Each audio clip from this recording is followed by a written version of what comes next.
আচ্ছা, তোমাদের এই ফলটার কথা মনে আছে? কিছুদিন আগে বলেছিলাম না যে এই ফলটার বীজ শুকনো করে দানা বার করব আর সেইগুলো থেকেই চারা তৈরি করব।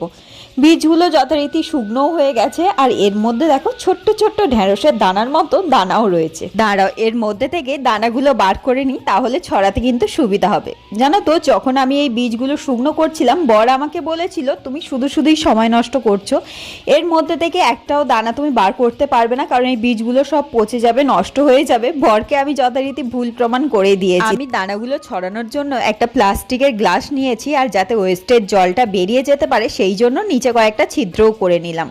আচ্ছা, এখানে লোকাল ল্যাঙ্গুয়েজে এই ফলটাকে চুকাই ফল বলে। তোমরা কে কী নামে জানো কমেন্ট করে জানিও। কিন্তু দেখো, গ্লাসের মধ্যে আমি অনেকটাই মাটি নিয়েছি, তার ওপরে দানাগুলো ছড়িয়ে দেব, কিন্তু এই দানার ওপরে আর একটা লেয়ারের মাটি দিতে হবে, যাতে জল দিলে বীজগুলো বেশি এদিক ওদিক না হয়ে যায়, সেই কারণে।